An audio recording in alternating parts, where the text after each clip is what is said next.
Hey, everybody. Welcome back to the Outsource Advantage. I'm Derek Kissos, your host, and I'm really excited to have our guest on today, Bob Thoman from BrightBot. And so, Bob, would you introduce yourself to the audience and let everyone know a little bit about your background? Sure, Derek. That sounds great. My name is Bob Thoman. I am president of BrightBot. I am also a physician and assistant in the ER for the last 20 years, and I have a background in electrical engineering. During the COVID pandemic, just a little bit of background about BrightBot. They were having us use masks for days on end, and their idea of keeping everything sanitized was put it in a brown paper bag and bring it back the next day. So I was just like, God, this is horrible. There's got to be a better way to do this. So during that time, I also was working with a nonprofit I'm in, and we started making UVC boxes to bring to work, basically, so all of my coworkers could sanitize our masks, our stethoscopes, badges, phones, things like that. And then that kind of broke out into, well, hey, what can we do inside the rooms for the patients and the workers also? So, we started making these roll around UVC units, and the problem was that the hospital had looked at UVC companies in the past, and the ones out there that they had looked at were, over $100,000 for a system, and it was something that the hospital, couldn't justify or afford at that time. So we didn't have anything. So I'm like, well, there's got to be a better way to do this on a more cost-effective basis and still get, a medical grade UVC light out of it. So, Right. So we started making UVC lights, and, that's kind of the motto of our company is to, let's give you something that's medical grade, cost effective, that anybody can use. So, and that's kind of where we started. Yeah, that's great. And, the team told me a little bit about your background, which I thought was fascinating, by the way. I'm a fellow veteran myself. And so if you could just, I think given that, you're operating in ERs, you have the background you have, could you just elaborate a little bit more on kind of your background and how that kind of led you to where BrightBot is? Okay. So, like I said, it all started, I went into the Army when I was 17, and that was... What branch? Branch in the Army? Yeah, I was Army Reserve and infantry. So, it's always the recruiter. You go back to hey, you don't want to do engineering. You're going to be doing that during school the whole time. Why don't you have fun playing with M16s? And I'm like, being 17, I'm like, oh, that sounds like a great idea. So, I started out in infantry and then ended up going over to armor at some point. But so that was, my beginning in the military, and I think I spent 6 years in the military. But well, Bob, I was not as brave as a soul of you. I was in adjutant general, which is basically personnel. So I thank you for your service way more so than people should thank me for my service. So yeah. Thank you for your service. Yeah. But I think, BrightBot is kind of a culmination of like everything up to this point in my life. So I have an electrical engineering background, so I did that for years. And then, I got tired of doing that. So I went into the medical field as a physician assistant in the emergency room, which I've been doing for the last 20 years. But part of that also was I started doing nonprofit work, which was nice because we can go overseas, do medical training, do medical work, got into water purification. And one of the things I noticed, if you're doing something in a third world country, taking a lot of complicated technology over there and trying to replicate it is very difficult. They don't have the money, they don't have a lot of the resources we have. So that kind of is the background of like BrightBot is like, we get the job done, but we don't, have to have every single bell and whistle there is out there. And right. In that way, we can kind of keep it affordable for everybody. Yeah, no, that's wonderful. So, that's wonderful. How long has BrightBot been in existence? Oh, it'll be 4 years in July. That's great. So, yeah, we started right at the beginning of the pandemic. That's fantastic. And obviously what a great time to do that, right? Given the demand was there. Yeah. And can you walk me through kind of your product offerings? Because I believe you have different sizes of models and things like that. So can you walk me a little bit through just your span of products, any services you provide with that, et cetera? Yeah. So right now, like the two main ones we have the BrightBot 60, which uses like 60-inch UVC bulbs, and the BrightBot 48, which uses the 48-inch bulbs. We also have a smaller tabletop unit that you can just pick up and move around, and that one we're we didn't sell so many commercially, but we ended up giving a lot of them away for people that have cancer and are going through chemotherapy. Oh, wow. So they can put them in their house and sanitize the house, when they're immunocompromised. So, Yeah. but the 48 and the 60 are real good, for hospitals, for nursing homes. We even have them in dentist offices. That's great. What kind of separates you in your mind? I think I have it in my head, but for our listeners out there, what kind of separates you from the other big players in the market in terms of UVC disinfection? Yeah. So, like I said, we want to keep it simple. We want to keep it, cost effective, and that's the biggest thing. So, our products range. I think our most expensive products are around $10,000, and then we go down. I think the 48's around $8,000. But the other major players in the market, they could run over $100,000, maybe $70,000 for a unit, and that's all fine and great. But smaller facilities like nursing homes or dental offices or clinics, they can't afford something that's that expensive. And the other thing with our smaller or the more cost effective units is you're going to have more of them in the hospital and therefore be sanitizing more area than you would with a more expensive unit. Right. And then as far as the simple aspect of it, we don't have any software. It's very simple to train people to use this. So, you may spend a half hour to train. So if you have like a turnover of, employees in the company, training the next person isn't going to take, a day or two. It's just, hey, here's the instructions and, go ahead, put it in a room, shut the door, turn it on with the remote and you're ready to go. We also tried to make it, as far as maintenance, very easy to work on, so we're in the process now of putting together some YouTube videos. Our product's fairly modular. So, let's say if a remote control goes out, we can send you one the next day. I can walk you through it, or you can just watch the video and it'll take you 10 minutes to replace that and put it in. We just added motion sensors to the unit. So if something goes wrong with that, you can just take off the top box and, we'll send you a new one, and then you could send the old one back to us and we'll fix it. So, you don't have these, we're going to be down for a week or 2 weeks sort of scenarios. We can get you back up and running, fairly quickly. Yeah, and it sounds like you don't need to wait on even service techs, which is kind of a challenge in the industry right now as well. Yeah. Totally understand that. Talk to me a little bit about kind of how you do your R&D. And so, where do you get the feedback for research and development for maybe new features or things that need tweaked? What's that process look like for BrightBot?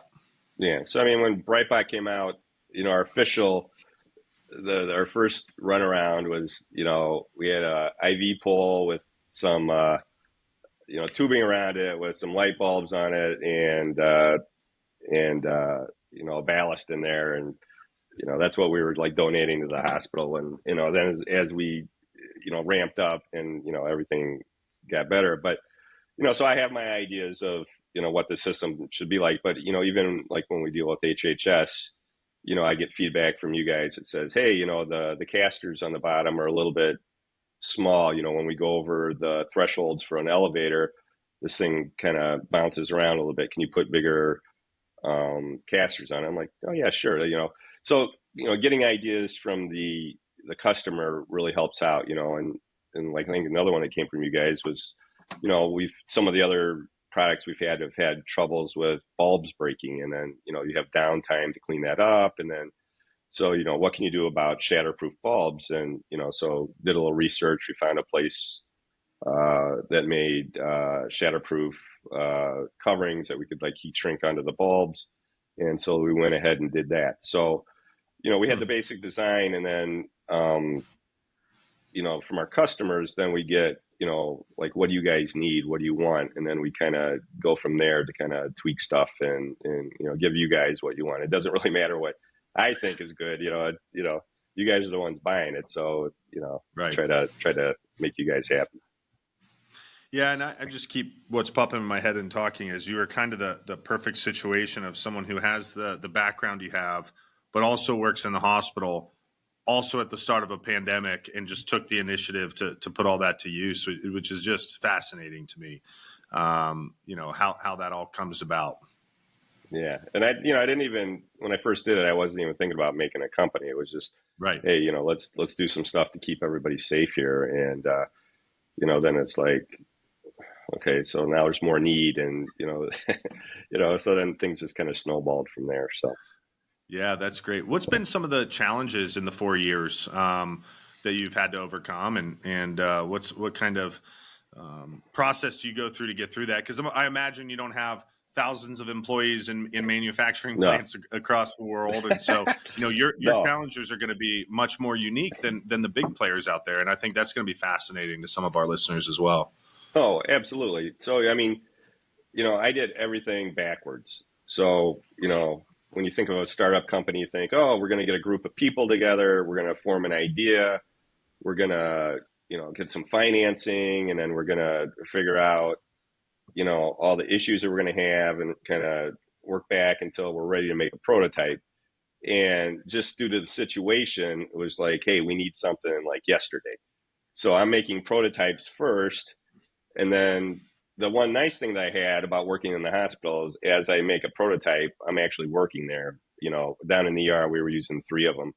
So I could see the things that were working or not working and make adjustments, which I think most players aren't able to do that because they don't have somebody, working with the product as they're kind of trying to design it. But the hard thing is then, then you're bootstrapping it on your own. And, so you kind of go slowly, and then, you find out, okay, well, we need to do this, compliance thing. And so then you have to, okay, now how do we have to change our design to make this, or what do we need, hoops do we need to jump through for this?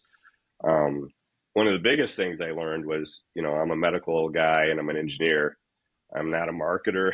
I'm not a, a sales. I mean, like, I can't do everything myself, so there was a lot of reaching out to other people, and there still is, reaching out and just knowing what I don't know then really is an asset, because then I can go to other people and kind of, ask them, hey, what should I do here? Yeah, that's great. And it's also refreshing. You call it backwards. I'd probably say it's more forwards than most companies should do.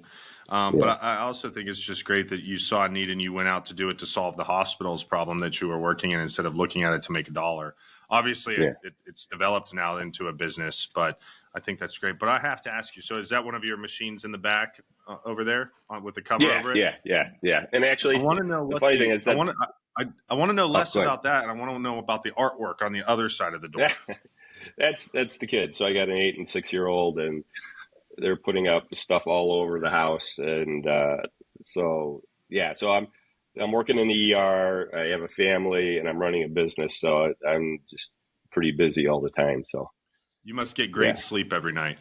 Oh God, no, not really. Because in the ER we're rotating shifts too. So one day I'll be working days, and the next day I'll be working nights. So it's and the kids are always up at the same time every morning. So yeah. I have 2 young kids as well. 5, about to be 6 and 4 next month, and I noticed that, and it caught my eye. So, as one of the questions I like for individuals like yourself, for the audience, is some of it aren't always end users, meaning like in our hospitals or even in airports or resorts, people who would use UV technology, but also people who may have an idea. Maybe it's not in UV. Maybe it's in some other form or feature or function. What would be some advice you would give to entrepreneurs who are similar to you in terms of lessons you've learned and say, look, if I had this idea again and I could rewind the clock, what would you do a bit differently? Or what were some of the things, I guess, conversely to that, outside of what would you do differently? What are the things you're really happy with that, even though, as you stated, might be backwards, actually helped? Well, I think, what helped was just doing it. You can wait around till you think you're ready, and then you end up never doing anything. So, you just kind of have to jump in and do it. With that said, do a little research, get out and look and see who's out there, what other products are out there that are similar, what they have, and the good and bad aspects that you can see in that. And, talk to your end users. So, at my hospital, I talk to the infection control people. I talk to, housekeeping, the people in surgery units, and I was able to find out kind of what they needed. But it's, things I didn't think about were, regulatory things and, how do you scale and, all these different aspects that, somebody who's done this once or more than once, they're like, yeah, those are easy things to think about. But, if you're just coming up with an idea, I would say, bring on people, to talk to and that have done this before. I joined a couple of organizations that had mentors, so they were able to give me insights that, I hadn't even thought of. And so I think, that's a really good thing, like some of these incubator type startup places. Yeah. And they got people that, have a lot of experience in that, which, goes back to, you don't know everything. So find somebody who knows more than you. That's right.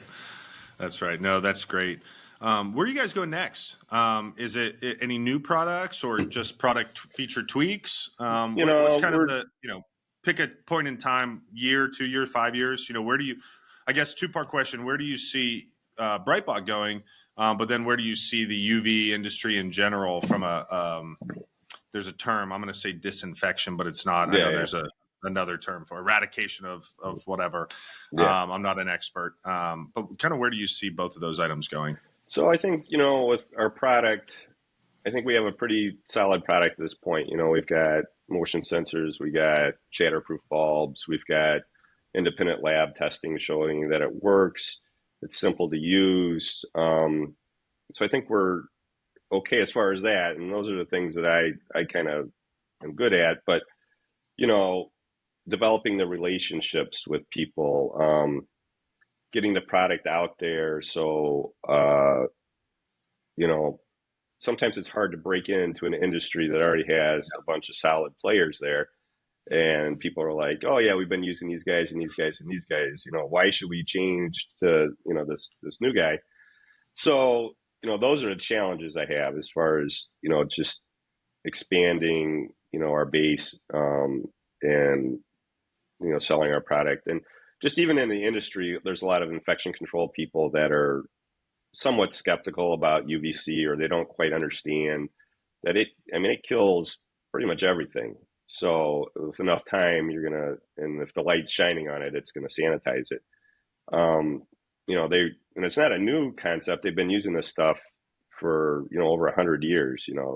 We got some measles outbreaks up here in Chicago, and back in the 30s, I think in Philadelphia, they were using UVC in the schoolrooms to shine on upper air surfaces to reduce measles in the classroom. So, there's, studies about that. So, and then all the vaccinations came out and that kind of fell off a little bit. But, now with the different antibiotic resistant pathogens out there, this will become more and more of a useful product. There's no chemicals and it kills stuff. So it's not antibiotic based or anything like that. So the pathogens don't really get used to it and find a way to get around, how it eradicates them. So. Yeah. My favorite thing about your product, obviously minus the price point, which is probably one of the best features, right? Given what else is out in the market, but is the ease of use. When I round hospitals, or honestly any facility that would have these as a potential, and mostly honestly it's in operations and in-house operations where it's the hospital staff or whoever staff doing it. I would say it's about 80 to 90% of times where the equipment's just sitting in a supply room, right? And Yeah. it's one of three things. It's people don't know how to use it, which is the main thing because they've got these fancy interfaces with all these cool features that no one's going to use anyways, right? It's like a new car. But then it's also waiting on either parts or the labor and service and all those things. And so to me, I think it's a great opening for you of saying, all those things that make you not be able to use your machines, we're the fix for that, right? And by the way, we're 90% cheaper. Yeah. So, I think it's a win-win, and I think you got a great product. I know I was, and I try not to talk about HHS a lot on these, but I'm going to it for a second. We have a pretty good program with you guys, especially around the patient bathrooms with your smaller unit. And the thing that when I was rounding in one of the hospitals was the amount of patients who loved having them in their rooms. Loved seeing the light come under the door. We named them, not because we wanted to, the actual staff and patients made us. And they would literally say, and I'm forgetting the names, but, when are X, Y, and Z coming back to our room to visit? And that was the first I heard of it. And I looked at our VP and I said, who is that person? And they started laughing. They go, no, that's a BrightBot. I'm like, makes sense. And at the end of the day, too, for hospitals or service providers, the biggest thing I took away from that is, obviously, it's going to do its job in eradicating pathogens. But the more important thing, and obviously you being in the military, you knew this, is perception's everything, right? Perception is king. And the fact that the patients notice that when they get their HCAP survey, they're going to check, yes, my room was always clean because I saw that blue light all the time. Right. And so I think even just that intangible aspect is what I love about UV technology. Yeah. I mean, if you think about it, you've got, the HCAP scores.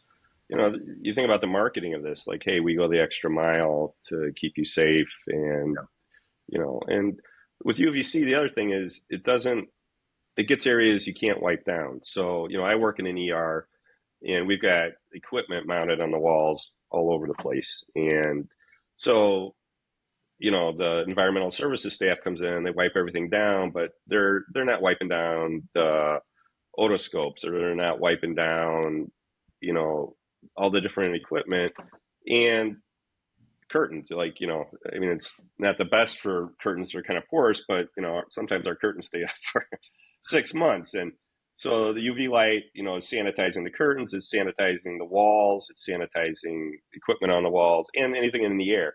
So we started using them in the ER, and after a while, the environmental services people are like, oh, is there a COVID person in the room? Did you use the UV light? And like, they expect it. And if we don't do it, then they're upset with us. So I think, getting people to use it, once they use it, then they're like, oh, now we want it. And, we've had it and we see the benefit, and, why aren't you doing it now? So now, question for you, does your hospital that you work in get all of your brand new products? Do you get to trial them out there? We've got our products there. There's been some change. We've been bought up by other places and stuff, and some of the environmental services. This is where I go into we use them, but we have a new environmental services company came in, and they use a different competitor's product. And so they've got 2 of them in the hospital. Well, I sold the hospital 10 of them when COVID started, probably for, a third of the price of one of the 2 that they have. Right. And that gets back into the, hey, you got 2 units that you might move around the hospital. You might do 10 rooms a day at most, but, with their 2 units, the expensive ones, but with our, cost-effective product, you can have 1 on every floor. Right. So, you could be using them all over the place, but this is where the relationships and, these sort of things come in. And so that's kind of the challenge at this time. Yeah, that's great.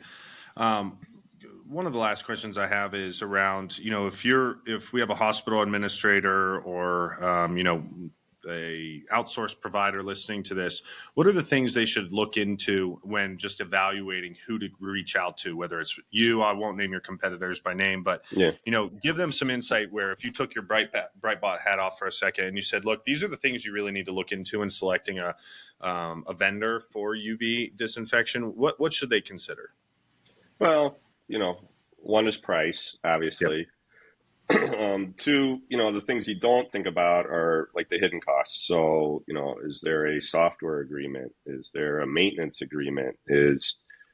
What are the yearly costs for, bulb replacement or, things like that. With BrightBot, I think every 2 years you replace the bulbs and it's maybe $600. So it's, low. And then, how does the service, like if you call BrightBot, probably you're going to get me and I'll walk you through whatever you need, hopefully within that same day, and then get whatever needs to get done. But some of the bigger companies, then you've got a little bit more red tape and stuff. But you want to make sure that, they've had some testing, or at least that, it shows, how powerful the bulbs are and things like that.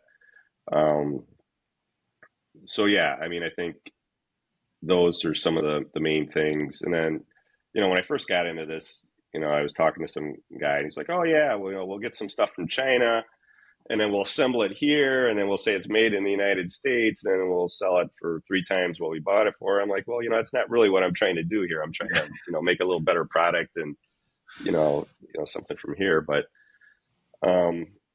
just, kind of the service you get with the product, how willing are they to help kind of walk you through stuff, and then, just make sure, you understand what all the costs are going to be, for a whole year, as opposed to just the purchase of it. Yeah, that's great. All right, Bob, I have a question for you. Tell us one thing, one interesting fact about you or fun fact about you. Or something you like to do, something just to get to know you a little bit better as a person. I think, what I like to do, I just doing things with the kids.